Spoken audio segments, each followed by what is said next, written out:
everyone, and thank you for joining us this evening for the Resume Bootcamp for Veterans webinar. My name is Dr. Mary Catherine Arnold, and I am the Director of Student Affairs here for the online campus.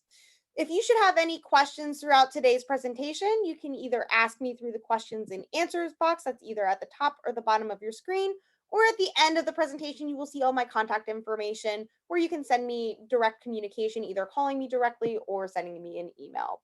So let's go ahead and jump into what we will be discussing today with the Resume Bootcamp for Veterans. So when leaving the military, it can be overwhelming and confusing. Tonight's presentation will be a chance to review some of the tips and tricks to help make your military experience translate into a civilian world. Think about all of the terms and abbreviations that you use for equipment, status, and tasks in the military. These are all overwhelming to someone with very little military knowledge. Although I'm not a military individual, I did marry into a military family and felt like an outsider when they, for the longest time, would just talk about their experiences. The crazy thing is that although speaking in military lingo might seem like second nature to you and your family and your friends, there are a lot of people out there who are just like how I was when I first met my in-laws. So to help you make this transition and to help make this transition as easy for you as possible, we will be covering a broad overview of the steps you can take to prepare yourself for the search of positions and begin a civilian job search. From discussing where and how to locate jobs that align with your military experience, to discussing how to acquire and translate your military experience into civilian experience, and through discussing how to format your final resume product, you will hopefully walk away from today's session feeling more confident and knowledgeable on the expectations of military experience in the civilian job search. But before we do jump into the content of today's presentation, I would just like to do a quick poll to see what branches do we have represented here today for this presentation. You could go ahead and type into the questions and answers box which branch you represent. It'd be greatly appreciated. All right, well, it looks like we have a representation from across the board. Thank you for all of your service. Now, the first question to starting your resume is to identify your position of interest. This will be a little different for my veteran students than my civilian students because you may be interested in looking for a job that aligns directly with your military experience.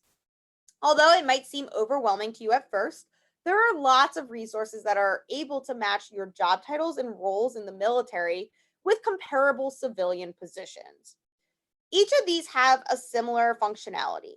In order to work through these and work with these and navigate these resources, you will need to select your branch of service and then enter your military job title, Air Force Specialty Code, so your AFSC, or your Military Occupational Specialty Code, your MOS. Once you have entered these two pieces, you will receive your results with civilian types of positions that most closely align with your experiences in your ranking. The results of the civilian jobs that appear can assist you in a couple of different ways. So you can either choose to use these results to help you with locating opportunities outside the military, or you can use these to help you with locating civilian job descriptions of similar positions to aid you with translating your bullet points from that military lingo to that civilian lingo on your resume. So once you know what you need from the crosswalks, you can start to build and plan out your resume. Keep in mind that you can include details of your military experience even if they do not directly align to the desired position. And that's different than what we would typically talk about with a standard civilian resume and with someone who does not have any type of military background, because your military background is still something that we want to emphasize and we want to highlight because you have gained other additional skills from being part of the military that some of your competition, especially in the civilian world, will not necessarily possess.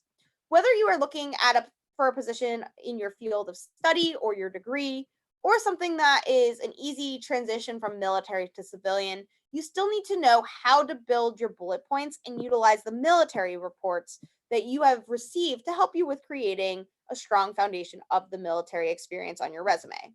So first and foremost is your VMET. Always make sure that you have this on hand. Your verification of military employment training report is a fantastic tool that's going to help you to obtain a clear picture of your experience and military career. When you are starting to build your resume, you will need to be able to clearly picture the tasks that you have completed and the goals that you have accomplished, all while providing it in a very measurable way. Now, for those of you who are not familiar or you can't remember how to access your VMET, you can either go to Mill Connect and log on with your DoD, your CAC, or your DS logon, and from there you would be able to access it from the correspondence/document menu right in the top toolbar. Keep in mind that although your VMET is probably the best document for you to have because it gathers all of your reported demographic, training, and experience records all in one place, and it helps to describe your service occupations in civilian terms, you may also need additional information as well. So there are automated systems at each branch of service that report occupation information to the VMET database. Keep in mind that each of these systems vary, so the information that you might have access to, it may not match your expectations. That's why you still want to use your MET alongside of other evaluation reports, training certificates, awards, transcripts, and even your programs of study. And that brings me to my next point of being sure to extract the information from your fitness reports, counseling reports, and evaluations as well. So when you look at your fit reports, box 29 is going to be another key place where you will find important information to build your civilian resume. In block 29 on your fit report, it's going to consist of four main elements, including your duty titles, job scope statement, periods not available for duty, and your physical fitness assessment. Although you won't really need the last part of this block, the job duties and scope statement are going to be critical when you're building your civilian resume. These will give you SMART achievements, which means specific, measurable, attainable, realistic, and timely goals.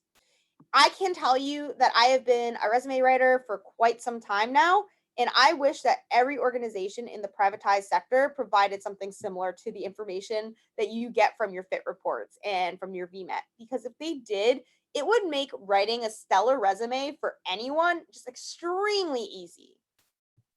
Lastly, don't forget to utilize the information from your counseling sessions. Every quarter, you receive counseling sessions with your superior that reviews the things that you've done well and the things that you should continue to improve upon. Although you might not be able to improve in all areas or achieve the end goal for each of these experiences, you also want to make sure that you are using the information from these counseling sessions that demonstrate how you have improved and the types of counseling that you received. For instance, let's say you were told to evaluate your squad and have a training plan prepared to ensure that your squad is ready for the next quarter. Your counseling the next quarter should review what you did or acknowledge that you at least started that process and what you achieved within your actions up to this point. In addition, your counseling services are also important when you know that your military time will be ending because you'll also have the opportunity to go through some career preparation and resume writing exercises. The feedback that you're going to receive from these sessions are extremely helpful and beneficial to you in your civilian job search. Be sure to pay close attention when you're in these sessions and ask questions when further clarification is needed, because this is going to give you that additional feedback and that additional information that you need in order to build that really strong civilian resume. Now, once you have reviewed all the information, you've compiled it all, the next piece is that we need to really start finding a way to compile it all into one area, one section, and find a way to establish this on our resume. So once you've compiled and you've gathered all of your information, you now need to compile it into one place. This is going to help you to see the full picture of everything that you've done throughout each of your positions and each of your roles. Chances are you will feel overwhelmed by that information. But when you add all the information together, the first thing that you want to do then is to remove any redundant information. You want to do this to limit the information that the hiring manager will be reading. So, in a civilian job search, the hiring manager is taking about 6.5 to 7 seconds to review your resume. That's not much time. And if we're being redundant on our resume, then we're missing some of those key points, um, those key achievements that we were able to accomplish. Although the hiring manager may not know everything that you have done in your military career, in the civilian search, he or she doesn't really need to know it all either. They really just need to be able to see that overview and that overarching accomplishments and achievements, the things that you've done that really help to add value in your military career. This is going to be pretty much the same for anyone outside of the military world as well. So it's not just something that I'm telling to you guys as veterans or as current active military members, but this is something that I would say to anyone. And this is the same. And when we're looking at this, even if things are slightly different, typically, if you can kind of combine them into one overarching statement, that's going to be the goal in order to help us to remove some of that redundancy on our resume. And that brings me to the next point, which is going to be you're going to want to format all of these items into bullet points. No matter what sector you are job searching in, bullet points are crucial components of any resume. This will allow you to help ensure that one full thought is being presented to the hiring manager at one point in time, as well as that one clear thought is being presented to that hiring manager. So again, I mentioned that a hiring manager is taking about 6 to 7 seconds to review your entire resume. Bullet points allow that individual to get the most important information that you're able to give to him or her right away. And then determine the significance. So this is a little bit harder for us to explain. With all pieces of information on your resume, you want to make sure that you're demonstrating the significance that that duty, that task, that achievement, that accomplishment, what significance that actionable item that you completed has for that desired position. This goes hand in hand with ensuring that you're demonstrating the value of that task. And that's our final piece. So, when you show the significance that each of your tasks will have on the desired position, it helps you to demonstrate that value that you can bring to the desired organization. Don't forget that military personnel are highly sought after in the civilian world because you possess so many great traits and attributes that some civilians struggle with understanding or they work a lifetime to perfect. So, for instance, your military experience has helped you to learn discipline, respect, and leadership. These are all some skills that you will see some individuals will struggle with and will try to learn over a period of time, but will never be able to achieve that level that you are typically walking out of when you walk out of the military with. So, although compiling all of your information is going to help you with creating your military experience section on a civilian resume, the hardest part is determining how to translate that information to help make your resume fit that civilian job search. The easiest way to do this is essentially what we want to do is we want to dumb down our resume. So, what do I mean when I say remove all the military specific jargon? For any of my parents out there, think about when your kid comes home and tells you a new piece of slang. I think one of the ones I heard most recently was that a child came home, told their parent that, quote, that looks stripping. Just like any slang or colloquial language, your military jargon is going to be filled with secret meanings and obscure phrases, things that don't really hold emphasis or value to individuals who are not a part of that generation or not a part of that culture. And in addition to these weird languages, this weird language and these meanings and these phrases, you're also going to find a lot of acronyms and abbreviations when we're talking about the military. So for those who aren't in the military, I should say, this is going to appear like you're from a whole new planet. This is going to appear like you're speaking a completely different language to them. So what I want to do at this point in time is I do want to go through and take some time to look at some examples about what I'm actually talking about when I'm saying that we need to remove that military jargon and dumb it down a little bit. So, our first example in military phrasing is served as platoon sergeant for Alpha Battery. So, looking at this, if you're currently not in the military, you might not know what the leadership level is of the platoon sergeant, and you might not know the significance of the team that that individual is overseeing. This can help us to transition into something like supervised 35 team members as platoon sergeant, successfully training them on organizational tasks. So when we are removing some of that military jargon, we are able to explain a little bit more about that impact that someone's going to have in this role and describing a little bit more about what that group of soldiers consist of. So we're seeing that it's a team of 35 individuals. Well, that's helpful for us to know. That gives us some more of those measurable components that we're looking for, as well as it helps to really clearly demonstrate and provide additional context to the hiring manager that we might have been struggling with. Our next example, the military phrasing of this next bullet point is conducted intelligence operations. So I'll be honest, this one seems a little bit easier for a non-military individual to understand. But the one thing that I want to point out is that even though it's a little bit easier, we can probably read between the lines. There's still some more explaining that we want to have done for this.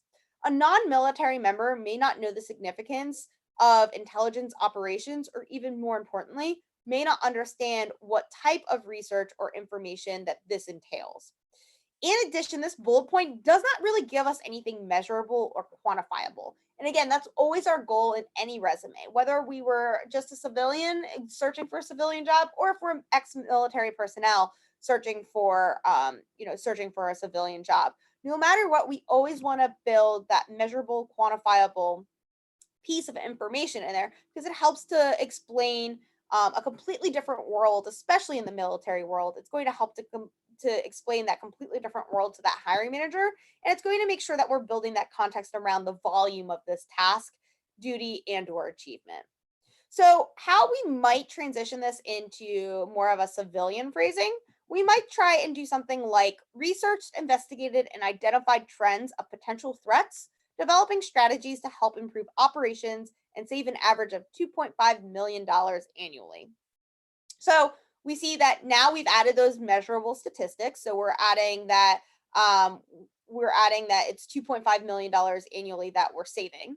But we've also provided a little bit of context around what that intelligence operations really consist of. We're identifying potential threats. And then what we're also doing is we're saying why, and we're building our significance about why being able to conduct intelligence operations is so important in this role, because we're able to say that, well, look, we're also able to strategize. Right here, we're able to develop strategies that are going to help improve what we do on a day-to-day basis. So we're providing additional context, we're giving additional information to build measure something that's measurable, and we're able to kind of dumb it down into words that we would typically use on a regular basis in the civilian world. And let's go ahead and review one more example before we move on. So this next bullet point in the military jargon, it states briefed unit on tactical strategies. So the interesting piece about this bullet point is that overall, it is something that both civilian and military individuals could really understand. Despite that, we can assume that this would be a fairly easy to decipher bullet point, we still want to remove words such as tactical and maybe even briefed. Similar to our last example, we also want to make this measurable as well, because again, numbers literally speak volumes to the hiring managers, and they're going to help to give you that upper hand in the job search. So we might try transitioning this to conducted weekly unit meetings for 20 team members to accurately identify and implement strategies that increase effectiveness and efficiency by an average of 2% weekly. So those tactical or briefing. So briefing is talking about those weekly meetings. We're talking about the type of team. So how large is our team? We're providing that context there. And then we're also talking about, well, why is this so important? What is the end outcome that we're trying to achieve at this? So what were we challenged with? What were the actions that we took? And what were the results that we gained from this? So that's exactly what we're doing with that civilian phrasing. And that's going to help us to transition our military resume more into a civilian resume that we're looking for. So hopefully those examples help to identify ways of how to transition your military jargon into civilian jargon. However, there are also some key two main areas that you may find doing this the most in. These are the areas that you list either job titles and or general terms. So when you have items on your resume, here are some examples of words some words and terms that you can replace some of your military jargon with. So let's start with the job titles. Commanders are directors or senior managers. Your executive officers are deputy directors. Your field grade officers are executives or managers. Your company grade officers are operation managers or section managers. Your infantry is your security force. Squad leaders are your team leaders or team chiefs. Your supply sergeant is your supply manager or logistics manager. And your NCO is your operations supervisor. Now, the other item that you're going to notice with both the previous examples and this list is that you're going to see that I have not included any base or ship codes too. And that's something else that you want to remember. You want to try to avoid using these unless it is relevant to the desired job. Use your military job title or a civilian equivalent instead of your MOS designator. This is going to help potential employers with visualizing you as a member of their team and organization. You're also going to find it helpful when working with removing military jargon to simplify it as well. So when we look at like these general terms, we see the AI being additionally skilled in, your combat with your hazardous conditions, your company, you can still use company, department, or section, your medals or your awards, your mission is your task, function, objective, your squad or platoon is going to be your team or section, your service members or are like equivalents to your employees and your peers, your subordinates. You still use subordinates. You can use your employees, your TAD, your TDY, your business trip. Whenever we're doing this, I mentioned this earlier as well, but another good rule of thumb to always keep in mind with removing military jargon is to avoid using acronyms and always writing everything out, especially if it's relevant to the desired position. So let's say you wanted to use the acronym of like Air Force Base. So you wanted to put AFB. Just spell out Air Force Base. You can also simplify this by just simply stating base. So you don't have to necessarily draw a direct correlation to what type of base or what base you were on. But you always can, if you choose so, just make sure that you're removing any of those types of acronyms, just to help alleviate any additional confusion that a hiring manager or recruiter in the civilian world may come across. Now, although job titles and general terms are one key area to work with translating your military experience into something that is relevant or related to civilian experience, you're also going to find it helpful to view the transferable skills. So, for those of you who aren't really familiar with what transferable skills are, these are the skills that you carry with you regardless of the type of position or industry. These are all the things that you have likely developed over time that you've used in various ways over the years. So typically what most employers will refer to as your soft skills. So this means non-technical or non-job specific skills.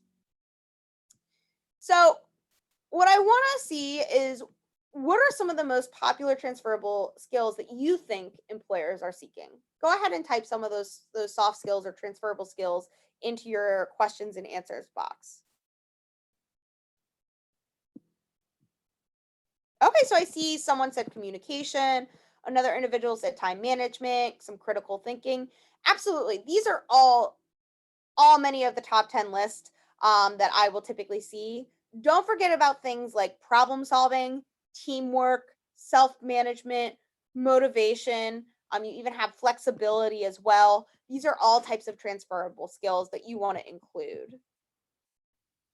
Here's a longer list of some of the transferable skills that we're referring to when we're talking about including these on your resume, maximizing this list. So I'm going to just pause for a second, allow you the time and the opportunity to go ahead and write down and jot down all of these so that way you have them available so that you can start thinking about how you want to include them on your resume.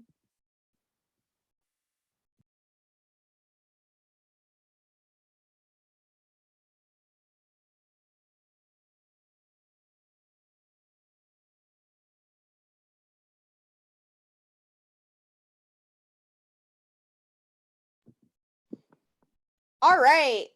And let's move on to some general resume tips. So now that you have a pretty good idea as to how to translate and transition the content of your resume, I do want to take some time to talk about other general tips that you're going to want to take with writing a civilian resume. First off, a resume is a 1 to 2 page overview of your skills, experience, knowledge, and abilities. When we're talking about your resume, generally speaking, we want to keep your resume no longer than 1 page unless you've had 10 years of progressive experience in your field. But generally speaking, your resume is just a snapshot of why you're that ideal candidate for that position. Anything that's longer than 1 page typically is going to get thrown out immediately unless you possess that detailed progressive experience. Now there's also one other exception to the 1 page rule, and that's if you've worked in the same industry and have worked your way up the ladder, you may find that you would need a 2 page resume. I do always encourage my students to try and keep it to 1 page though. 1 page resume shows that you're succinct and it gets to the most important details and content right away. If you are completing a resume for a federal job search, that is another time when your resume can even go beyond a 2 page resume. We're not going to be covering federal job searching or federal resumes in this presentation, but I do encourage you, if you're going to be applying for jobs in the federal government, that you do check out our federal resume writing workshop and webinar as well, so that way you can get a good, clear understanding for how that differs from um, a traditional privatized sector resume. Um, but do note that your resume should definitely never exceed 2 pages unless it's for that federal job search. Now, formatting is another thing that I wanted to talk about. So there's no necessarily right way to format your resume, but the one thing that you want to make sure that when we're talking about formatting a resume is that it's consistent throughout the entire resume. This means that however you list dates in one section, you're going to list them in the same manner as well. So if you're writing out the full month, then you're writing out the full month with every single time that you're including a month and a year on your resume. If you're putting a 2-digit month and a 2-digit year, then you're doing the exact same throughout the entirety of your resume. I also encourage, when we're talking about formatting, that we're using what's called a plain text formatting, which is essentially anything that you can pretty much type through your keyboard. 9 times out of 10, what's going to happen is when you're uploading your resume online, it's going to be going through what's called an applicant tracking system, or an ATS for short. And when your resume goes through that applicant tracking system, what's happening is that applicant tracking system is going to scan your resume for keywords, key phrases to qualify you for an interview or for further consideration by a hiring manager. Whenever you have fancy formatting, things like lines, text boxes, tables, and charts, it actually can confuse that applicant tracking system. The applicant tracking system might not be able to read the content inside of it, or it might not be able to read past the coding that is needed to create those types of features. So what that can do is that can hinder the ATS from identifying those keywords and key phrases and qualifying you for further consideration.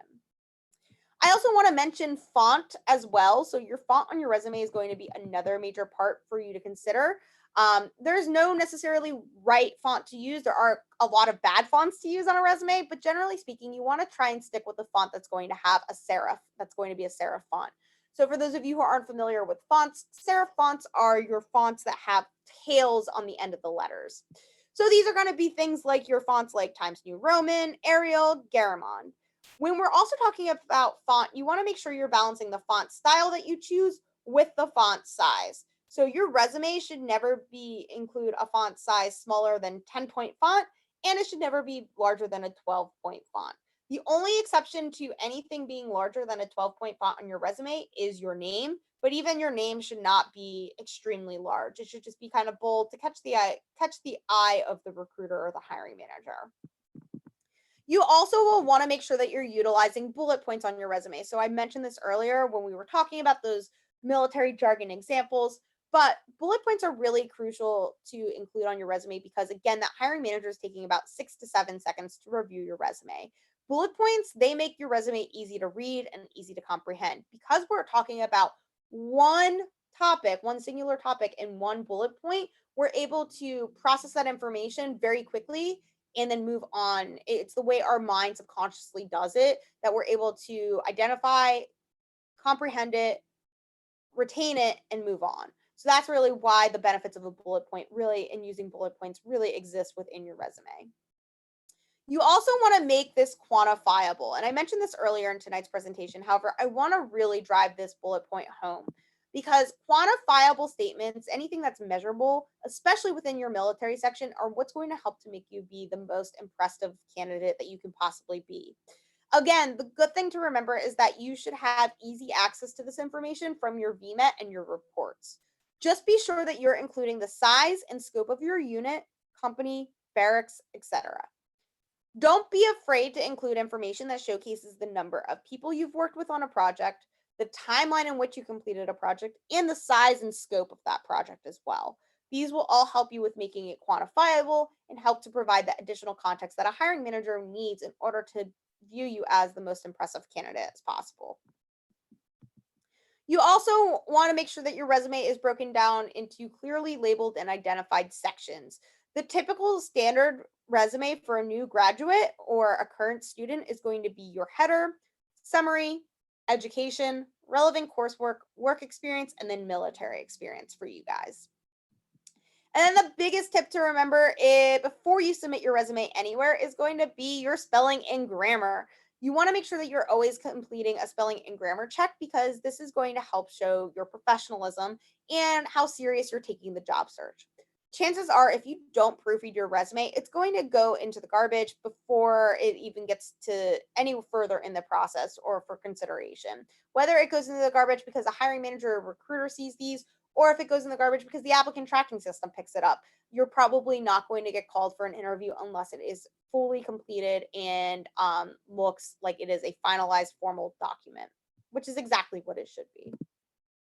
Another tip to keep in mind with creating a strong resume is having a good balance between your white space and your content.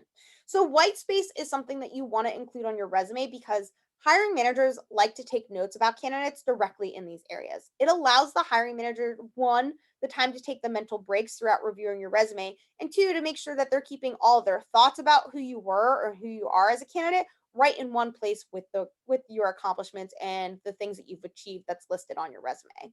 Remember that since a hiring manager is taking about 6 to 7 seconds to review your resume, it's important to be able to provide these mental breaks for them wherever necessary.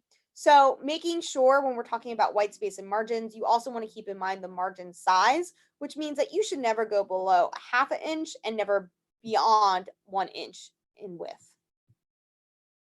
And then this next final tip is really to keep in mind with your resume writing is to remember that again, we want to include these keywords and key phrases. Not only does it help us to get past that applicant tracking system because it's going to show that we're more qualified for that position, but it's also going to help us to demonstrate to the hiring manager why and how we are capable of doing the tasks at hand that would be required from us in that role. And then always, always, always, always pair your resume with a cover letter. Having a cover letter is just as important as having a resume in the job search. It's going to allow you to go into more detail about why you're the ideal candidate by throwing specific examples that you've been able to achieve and demonstrating a little bit more of what your resume provides to that hiring manager. I've known some hiring managers who have thrown out a resume simply because someone did not provide a cover letter with it as well. In addition, I think the most recent statistic that I read said that about 53% of employers found that they were reviewing resumes and resumes just did not have enough content on them. So the cover letter is additional ways to build your value and demonstrate your success moving forward. In addition to all of the things that you should include on your resume, there are a couple of things that I want to make sure that we mention that you want to avoid.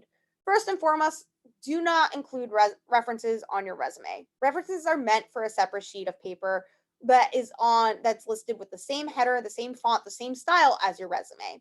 References are now seen as a waste of important space for you on your resume. So this is why we want to keep them separate. We want to use that resume to really clearly drive home why we're the ideal candidate for that position. And even mentioning references available upon request, it detracts from our ability to do that. One of the hardest things that you might run into, especially when also trying to transition your military jargon into a civilian jargon, is becoming too vague. So I know I mentioned that we wanna make it a little bit more general, but we also have to try and balance it between is it too general or is it just enough information? If your military experience had you utilizing various technology, it's important that you indicate what types of technology that you were utilizing. Was it communication technology? If so, what did you do with it? Was it programming technology or programming machinery? If so, what type of machines did you program? And what type of programming language did you need to know? Although it may seem counterintuitive to paint a clearer picture, especially when you can't see how it would necessarily relate to that desired job, we still want to be able to find that balance between providing enough information to that hiring manager and recruiter so that they can see that relevance between our past experiences and that desired job. And then we also want to make sure we're avoiding over summarizing or over clumping. And this happens when you try to include various pieces of information in one thought. So, for instance, using statements like performed all duties of or a platoon sergeant. Maybe that means something to you, but to someone who was not in the military, that individual is going to really really going to struggle with understanding what that specifically means. Another example might be if you stated something like recruited for new members. It's okay for your bullet points to be a little bit longer to tell us specifically what types of systems or methods you implemented in order to recruit those new members. Were your meetings with these potential recruits, were they face to face or were they virtual? And again, making sure that it's quantifiable. So, how many members did we recruit on a regular basis? So at this point in time, I want to transition our thought and go into that sample resume that we were discussing. So how we can really transition your military experience into a civilian resume. You will notice some of the formatting tips that we just reviewed, such as the page length, margins, different sections, consistency, etc. In addition, you're also going to see specifically in the military experience section that we've tried to eliminate a lot of that military jargon and focus on those transferable skills and increasing measurable and quantifiable statements. So again, it's all about us trying to drive home the impact that we can really make. Although we are not going to spend any additional time focusing on the formatting and creation of a resume, I do encourage you, if you're struggling with this, to feel free to watch and attend one of our other webinars, such as the basics of resume writing, to collect more of that information on how to really build and format your resume. In addition to this webinar, there are lots of other places that you can also turn to find additional assistance with transitioning your resume from a military perspective into a civilian one. And so I wanted to just go over a couple of these for you in case you were not already aware of them. So we have the VETS, the Veterans Employment and Training Service. It is operated in partnership with the U.S. Department of Labor to provide veterans with careers or setting up new businesses. Hopefully, this is something that you've already heard of prior to this presentation and have either worked with or have looked into as well. Not only does the service work with you, but it will also be able to work with veterans and service members as spouses as well. You also should be pretty familiar with this next resource, which is the Transition Assistant Program, TAP, which provides information, resources, and tools to service members and their loved ones to help you specifically move and transition from military life to civilian life. This is a resource that you should use about 1 year prior to separation or 2 years prior to retiring. There's also AMVETS, which is known as the American Veterans. This is probably the most inclusive congressionally chartered veteran service organizations that exist. And it helps to enhance the quality of life for all veterans, their families, and survivors. You have not utilized this resource before, AMVETS has a section on their website that is dedicated to strictly helping you with finding employment as well. So when you visit this, you can access the Recruit Military Resume Best Practices book, which gives you additional information and samples to help you feel confident with building your civilian resume. You may also want to look into America Wants You as well. This organization partners with businesses and corporations around the country to find adequate job openings for veterans. Although they won't focus as much on your resume, they can still be another great place for you to turn. There is also the Veterans Support Organization, or the VSO, which was established to help provide veterans with skills that they need in order to be able to locate steady jobs that pay day-to-day bills and cost of living. We also have vet jobs. It's a little bit different from some of the other resources that I've mentioned up to this point. However, you will find that this is an online military job board. With over 200,000 current job listings on this website, you can find individuals to assist you with bridging the gap between civilian employers and your skills. They offer different resources that assist you with resume writing as well. So, again, you're not just limited to everything that we have here at South College and Career Services. The second to last resource that I wanted to mention is the nonprofit agency of USO. There is over 160 locations across the country that have programs to help you further develop your resume writing skills, your interviewing skills, your confidence level, so boosting that up a little bit, and more. And then lastly, as I just mentioned, don't forget to utilize us here in career services as well. Not only will you continue to see and find many webinars that you can attend, but you can also expect one-on-one coaching from your career services representative at your campus. So on the online campuses representative, but if you need help or you have questions about who you can turn to on your campus, you can always contact me. On your screen right now, you're going to see my contact information. So if you happen to run into these types of questions or concerns, you know how to reach out to me and get that guidance. But hopefully now you have a thorough understanding of transitioning your military experience into the civilian and privatized sector. The one thing I do want to just kind of reiterate is to be sure to not only utilize the information that was presented to you in this presentation, but to also reach out to your career services representative for more information. You may also find it helpful to review the career services workbook that's located in your library underneath the career resources option in the research guides tab. But before we end today's presentation, I do just want to open the floor up to whatever questions have come through up to this point in today's presentation, as well as to whatever other questions and concerns that you might have. So the first question that I see that came through is, should I edit my resume for every job that I apply to on a federal in a federal government? Yeah, absolutely. I think the one thing that you want to remember is that your resume, no matter what sector you're looking for a job in, it should be very specific to that desired job. You really want to focus on building on those transferable skills and really want to emphasize not only on those transferable skills, but if you have any job related or job relevant skills, and making sure that you're including those keywords and those key phrases. Even when we look at the job search in the federal government, you're going to see that you're also going to be sent through an applicant tracking system. And, it's a little bit different than what we might see with the privatized sector, but the same type of components are still being looked at and reviewed on your resume. So we still really want to emphasize and drive home those keywords and key phrases to improve our chances and our likelihood of getting a call for an interview. Is usajobs.gov the only place that I can apply for a federal job? It's not, but that is going to be the most inclusive resource out there. If you are really struggling or you really want to look for jobs within the government, I do suggest that you watch our federal job searching webinar as well, because that's going to give you more information as far as each of the different resources and places that you can turn to locate those. And then do I have any additional questions?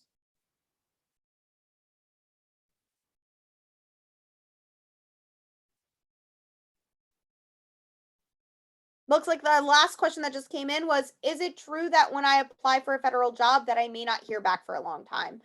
So it does depend. The federal job, they tend to have a window of a target date of 45 days, I believe, to hire and to bring on someone new in their different roles. But those are target dates, and depending on the types of clearances that you currently possess and what types of jobs you're going to be going after, those clearances might take additional time. So it could be a while until you hear back. It could be depending on, especially right now with COVID going on, it's very questionable as far as the availability and the types of job openings that are occurring at this moment. So you might need to wait for a while to hear back. But with that being said, the job search is a job search, which means that you should always be applying regularly and consistently. So that way you can prepare yourself and not limit yourself to any opportunities. Don't forget that if the ideal job comes along after you've already accepted a job offer and you've started,